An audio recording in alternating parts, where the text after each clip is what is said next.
I hadn't even turned off the engine yet.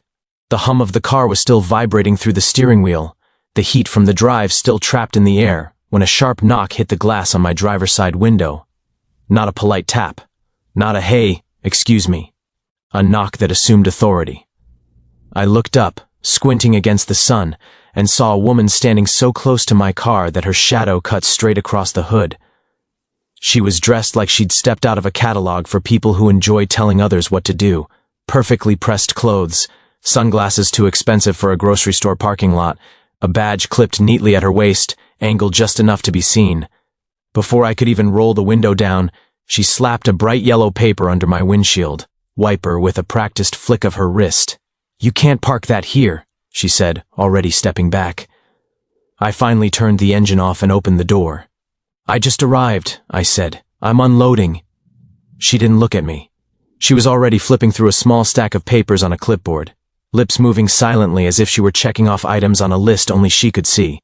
"You're in violation of multiple HOA regulations," she said flatly. "Commercial vehicle, improper parking, unauthorized use of driveway space." I glanced behind me. "My car, my driveway, my house. It's my driveway," I said. She finally looked up then, and the smile she gave me wasn't friendly. It was practiced. The kind of smile people use when they enjoy being right. "That doesn't matter," she said. "You're still subject to community standards." I pulled the paper from the windshield and scanned it. The number at the bottom made my stomach tighten. 4 figures. And a deadline. "You're saying I owe this?" I asked. She adjusted her sunglasses. "You have 48 hours to resolve the violations and submit payment. Failure to comply will result in additional penalties." I looked up at her. "I've been here less than 5 minutes. That's not my concern," she said. "Compliance is your responsibility." She turned slightly, angling her body away from me, already done with the conversation in her mind. That was when I noticed the houses around us. Curtains shifted. Blinds cracked open just enough for eyes to peer through. A man across the street pretended to water a patch of grass that was already soaked. No one spoke. No one waved. No one acknowledged what was happening. This wasn't new to them. She handed me another sheet. "These outline the next steps. I suggest you read them carefully." I took it, more out of reflex than agreement. "And if I have questions?" "You can submit them in writing," she said. "Responses take up to 30 days. 30 days? I asked. "But you just said 48 hours. She smiled again. "Correct." And then she walked away, heels clicking sharply against the concrete, already dialing her phone before she reached the sidewalk. I stood there for a moment, papers in my hand, listening to the quiet hum of the neighborhood settle back into place. Somewhere down the street, a garage door closed. A dog barked once, then went silent. I hadn't even unloaded a box. I took a breath, slow and steady, the kind you learn to take when reacting too quickly only makes things worse. This move was supposed to be a reset, a fresh start, a quiet place to breathe after months of chaos that had piled up faster than I'd had time to process. 3 months earlier, I'd still been in an office I'd worked in for nearly 2 decades. Same desk, same routine, same sense of stability that convinces you things will stay exactly the way they are if you just keep your head down and do your job well. That illusion shattered in a 15-minute meeting with a man who couldn't even look me in the eye while telling me my position had been eliminated. 20 years reduced to a cardboard box and a handshake. 2 weeks after that, my marriage officially ended. Papers signed, house sold, conversations reduced to logistics and silence. Everything familiar disappeared in a blur of change I hadn't asked for and couldn't stop. This house was supposed to be the one steady thing, a place I could land, a place that felt like it belonged to me in a way nothing else had for a long time. And now, before I'd even brought my toothbrush inside, someone had decided to remind me that ownership didn't mean control here. I gathered the papers and walked inside. The house was quiet, empty in that echoing way that makes your footsteps sound louder than they should. Sunlight streamed through the front windows, catching dust in the air like tiny sparks. Boxes were stacked neatly near the door, still sealed. Everything was waiting. I sat on one of them and read the notice more carefully. The language was formal but vague.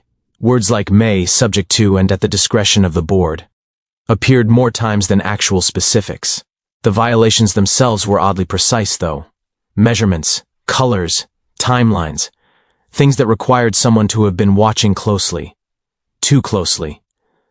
I flipped to the second page. Late fees, administrative fees, enforcement fees. Each one stacked neatly beneath the last, like they'd been designed to snowball if you didn't stop them immediately. I let out a quiet laugh, not because it was funny, but because it was familiar. I'd seen this before.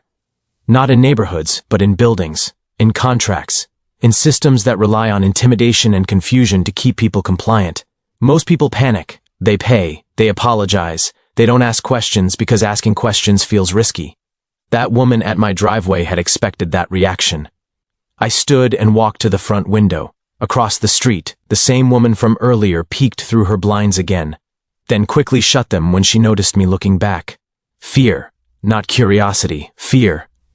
That was the first real red flag. Later that evening, as the sun dipped low and the neighborhood filled with the soft glow of porch lights, a knock came at my door. This one was gentle, hesitant. When I opened it, an older man stood there holding a small potted plant. He looked around quickly before meeting my eyes. "Welcome," he said quietly. "I'm from across the street." "Thanks," I said, taking the plant. "I'm Marcus." He nodded. "If you need anything, let us know." There was something in the way he said it that suggested he wanted to say more but didn't feel safe doing so. His eyes flicked briefly toward the end of the street before he stepped back. "And about earlier," he added. "Don't take it personally." I almost smiled. Almost. "Does anyone here ever?" I asked. He didn't answer. He just nodded once and walked away. I closed the door and leaned against it, the weight of the day settling in. The pieces were starting to fit together, slowly but clearly. This wasn't about my car, or my driveway, or community standards. This was about testing me. They wanted to see how quickly I'd fold, how scared I'd get, how fast I'd write a check just to make the problem disappear. I set the papers on the kitchen counter and unpacked a single box. Inside were folders I'd carried with me through every move, every job change, every unexpected turn. Old habits, documentation, contracts, notes. Experience teaches you one thing above all else: systems don't like people who read carefully. I sat at the counter, pulled the HOA notice back toward me, and read it again. This time slower. This time with intent. The more I read, the more inconsistencies appeared. References to rules without citing where they came from. Penalties that didn't line up with the timeline they'd imposed. Authority claimed but never actually defined. And then there was the name at the bottom. HOA President, no signature. Just a printed name. I leaned back in the chair and exhaled. The exhaustion I'd been holding in all day finally surfaced, but beneath it was something else. Something steadier. They thought they'd caught me off guard. They were right about one thing: I hadn't expected this. But they were wrong about what came next. Because the worst mistake people like that make is assuming everyone reacts the same way under pressure. And as I looked down at the notice one more time, I realized something important. This wasn't the start of a problem. It was the start of a very bad miscalculation. I didn't respond right away. That alone seemed to irritate them. The first email came the next morning, sent at exactly 8:01 a.m., as if someone had been waiting for the clock to tick over. It was short, formal, and written in that stiff language people use when they want to sound important. Reminder: outstanding violations remain unresolved. No greeting, no signature, just pressure. I let it sit while I made coffee and unpacked another box. The house still smelled faintly like old wood and cleaning supplies, the kind of neutral scent meant to suggest freshness without personality.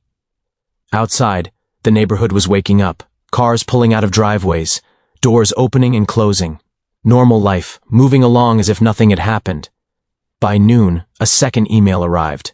This one included an attachment labeled "Updated Fine Summary." The total had increased. I stared at the number for a long moment, then laughed quietly to myself. Not because it was funny, but because it was predictable. Escalation without explanation. Pressure without justification. It was the same playbook I'd seen countless times before, just dressed up in suburban language instead of corporate jargon. I replied with a single sentence. Please provide the specific covenant sections supporting these violations, along with the HOA's most recent financial disclosures. I kept the tone neutral, polite, unemotional. The response came back faster than I expected. Those documents are not distributed upon demand. You may submit a formal request for review. How? I replied. By mail. I glanced at the timestamp. They'd replied in under 5 minutes. Funny how efficiency works when it benefits one side. I didn't answer again. Instead, I drove to the county records office. It's not a dramatic place. No ominous music, no secret files hidden behind locked doors, just rows of computers, dusty binders, and people quietly going about their business. The kind of place most people never think to visit because they assume anything important would be hidden. It rarely is. I searched the HOA's name and pulled up the original covenants. Dated decades earlier. 12 pages. Straightforward language. Basic expectations. Nothing remotely resembling the rigid, hyper-detailed rules outlined in the violation notice sitting on my kitchen counter. I printed them out. Then I pulled the amendments. Or rather, I tried to. There were several references to updated rules, but no corresponding filings, no recorded votes, no documentation showing homeowner approval, just vague mentions of board-enacted standards that seemed to exist in a legal gray area. That was interesting. Back home, I spread everything out on the counter. Original covenants on one side, violation notice on the other. I read them side by side, line by line. The discrepancies weren't subtle, rules being enforced that didn't exist in the original documents. Penalties far exceeding what was allowed. Deadlines that contradicted the HOA's own procedures. It was sloppy, which told me something else. They weren't used to being questioned. That afternoon, another knock came at my door. This time, it was a woman in her late 40s, maybe early 50s. She introduced herself quietly, almost apologetically, as if she were worried someone might overhear her name. "I heard you got cited already," she said. "Yeah," I replied. "Apparently, I'm efficient." She smiled faintly, then glanced down the street. "She does that. Hits people early. For what?" "Anything," she said. "Everything." She stepped inside just long enough to speak in a lower voice. "If you can, just be careful. She doesn't like pushback." "Does anyone ever push back?" I asked. Her smile disappeared, not for long. She left a few minutes later, shoulders tense, eyes still darting toward the windows. By the time she reached the sidewalk, she was already pretending to check her phone. That evening, I received a certified letter. The tone was harsher now, formal notice, escalation language, words lick. Eileen and non-compliance used liberally, as if repeating them often enough might make them inevitable. The deadline hadn't changed, the amount had. I sat at the table and read it twice, slowly. There was no explanation for the increase, no reference to new violations, just a revised total and a reminder of consequences. That's when something clicked. This wasn't enforcement. It was leverage. They were inflating the numbers to see when fear would kick in. When I'd decide it was easier to pay than to fight. Easier to comply than to question authority I hadn't yet learned how to challenge. I picked up my phone and called the number, listed on the letter. It rang twice before she answered. "Yes?" she said. "This is Marcus," I said. "About the notice." There was a pause. I could hear a faint smile in her voice when she spoke again. "Have you reviewed your violations?" "I have," I said, "and I have questions." "I'm sure you do," she replied. "You can submit them in writing." "I already did," I said. "I asked for the covenant sections and financial disclosures. That process takes time." "You didn't take time adding fees." Silence. Then sharply, "Those fees are automatic." "According to what?" "They're standard." "Standard where?" I asked calmly. Her tone shifted. "Are you refusing to comply?" "I'm asking for documentation." "That sounds like refusal." I leaned back in my chair. "It sounds like due diligence." She exhaled, annoyed now. "Look, if you don't want this to get worse, I suggest you handle it quickly." "Handle what exactly?" I asked. "Rules you can't cite? Fees you can't explain?" Her voice hardened. "This community has standards. And procedures," I said, "which you're required to follow." She hung up on me. The next morning, a city inspector showed up. He was polite, apologetic even, walked the driveway, glanced at my car, checked his clipboard. "Everything looks fine," he said. "Sorry to bother you." "Anonymous complaint?" I asked. He hesitated, then nodded. "Very specific one." I watched him drive away and made a note of the time. That afternoon, another email arrived. This one CC'd multiple addresses, management company, legal contact, board members. They were circling the wagons. That's when the first real story came out. An elderly woman 2 houses down approached me while I was unloading boxes from my trunk. She moved slowly, carefully, as if every step had to be calculated. "They took my roses," she said quietly. "I'm sorry," I replied. "They said they weren't approved. I'd planted them 20 years ago. I didn't say anything. I let her continue. They fined me until I couldn't keep up," she said. "Then they said I should consider selling before things got worse." Her voice trembled. The buyer was already lined up. I helped her carry a box to my porch, and she left shortly after, wiping her eyes as she walked away. By the end of the week, I had heard versions of the same story from 5 different households, different details, same pattern, selective enforcement, escalating fines, pressure, suggested solutions that always seemed to benefit the same small group of people. I started keeping a notebook, dates, names, amounts, who contacted whom and when, which rules were cited, which weren't. Patterns emerged quickly. Families with kids, elderly residents, single owners, renters who didn't fully understand the system. They were targeted more aggressively. Meanwhile, the largest houses, the most influential residents, remained untouched, even when their violations were obvious. One evening, as I was reviewing bank statements attached to an HOA budget summary someone had quietly forwarded me, something caught my eye. Vendor payments. Same landscaping compa. NY. Same pool service, same legal firm. Over and over. The amounts were unusually high. I looked up the companies, all recently formed, all with limited online presence, all registered to addresses that didn't quite make sense. And one address in particular made my chest tighten. It was familiar. I pulled up an old lease from memory, then checked my records to be sure. Same street, same number. I sat back in my chair and stared at the screen. That's when the irony finally landed. The person who had stood in my driveway, threatening me with fines and consequences, didn't own her house. She rented it. And the company listed as the property owner was one I knew very well, because I was the one who collected the rent.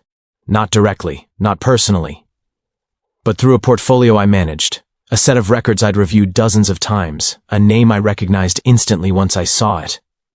I didn't smile. I didn't feel triumphant. I felt something colder, because now I understood why she was so aggressive, why she needed compliance, why she couldn't afford scrutiny. She wasn't just abusing power. She was hiding something, and she had no idea how badly she'd underestimated the person she'd chosen to intimidate. Once you see the pattern, you can't unsee it. Everything she'd done suddenly made sense. The urgency, the inflated numbers, the way she reacted to even the smallest request for transparency. This wasn't about keeping the neighborhood nice. It was about keeping people quiet long enough to avoid questions she couldn't afford to answer. I didn't confront her, not yet. People like that don't collapse when they're challenged directly. They collapse when they overreach, when they believe they're untouchable and make mistakes in public. All I had to do was let her keep talking. I kept documenting. Every email, every letter, every timestamp. I printed copies and save. Digital backups. I asked questions in writing and never raised my voice. I made sure everything I did could be read aloud later without sounding emotional or reactive. That discipline paid off quickly. The next notice arrived with an amount so high it bordered on absurd. A special assessment for community improvements I'd never seen, never voted on, and never agreed to. The deadline was even shorter than before. That was the moment I involved an attorney. Not to threaten, not to posture, just to verify what I already suspected. The assessment didn't meet legal requirements. The enforcement process was flawed. The financial disclosures were incomplete. And the HOA president had far more discretion on paper than she was actually allowed to exercise. But the most important confirmation came from a simple sentence my attorney said at the end of our call. "She's acting like someone who thinks she can't be audited." The annual HOA meeting was scheduled 2 weeks later. She tried to move it, claimed scheduling conflicts, suggested it could be handled digitally with limited attendance. Each attempt was shut down by the bylaws she'd ignored for years. The meeting had to happen, in person, with homeowners present, Word spread quickly. Neighbors who had avoided eye contact for months started stopping by, not all at once, one at a time, always cautious, always quiet. They brought documents, notices, photos, copies of checks they'd written just to make problems go away. By the time the meeting arrived, I had a folder thick enough to make my backpack sag. The community room was already full when I walked in. Folding chairs lined the walls. People stood in the back, arms crossed, whispering to one another. There was a tension in the air I hadn't felt before. Not fear. Expectation. She arrived late. Of course she did. She wore a blazer that looked like armor and carried a briefcase she set down heavily on the table at the front of the room. She didn't greet anyone. She didn't smile. She launched straight into procedure, speaking fast, hoping momentum would carry her through before anyone could interrupt. It didn't. A neighbor raised their hand, then another, then another. Questions came calmly at first. About fees, about vendors, about missing votes. Each answer she gave was defensive, clipped, vague. When she tried to shut down discussion, someone read directly from the bylaws. When she tried to dismiss a concern as irrelevant, another resident stood and confirmed they'd experienced the same thing. The room shifted. I hadn't planned to speak early, but when she said my name, her voice tight with irritation, I stood. "I'd like to submit these into the record," I said, setting the folder on the table. Her eyes flicked to it, then back to me. "We'll review those later." "Actually," I said calmly, "they're copies of documents already sent to the board." Silence.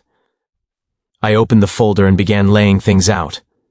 Original covenants, amendment gaps, financial summaries, vendor invoices, side-by-side comparisons that made the discrepancies obvious, even to people seeing them for the first time. I didn't accuse. I didn't editorialize. I asked questions. Can you explain why this company was paid triple the market rate? Can you point to the vote authorizing this assessment? Can you clarify why enforcement only appears in these households? Her answers unraveled quickly. She raised her voice. She talked over people. She accused residents of misunderstanding how things work. At one point, she claimed she was being targeted unfairly for doing her job. That was when someone else spoke up. Then another. Stories poured out. Not emotionally, factually, dates, amounts, consequences, a collective record of what had been happening quietly for years. When someone mentioned the rental property, her composure finally cracked. "That's irrelevant," she snapped. "It's not," I said, "because the owner of that property is listed here." I didn't look at her when I said it. I looked at the room. "The company managing that lease," I continued, "is one I'm very familiar with." Her face went pale. I let the moment sit. Not for drama, for clarity. There was no shouting, no applause, just the sound of people connecting dots in real time. A board member leaned over and whispered something to her. She shook her head sharply. Another board member stood up and asked for a recess. That request didn't matter anymore. By the end of the meeting, a motion had been made to suspend enforcement actions pending an independent review. Another motion followed to remove the current board and appoint temporary oversight until a full audit could be completed. Both passed, unanimously. She left without speaking to anyone. Her heels didn't click this time. They scraped. The months that followed were quieter than I expected. An external management company was brought in. Fees were frozen, then reduced. Vendors were replaced. Refunds were issued where possible. The fear that had hung over the neighborhood slowly dissolved, replaced by something lighter. Normal conversations returned. People sat on their porches again. Kids rode bikes without being called back inside. I stayed, though I hadn't planned to, partly because moving again felt exhausting. Mostly because I wanted to see the community rebuild itself without pressure. One afternoon, as I was watering the small patch of grass by the driveway, the same elderly woman whose roses had been taken stopped by.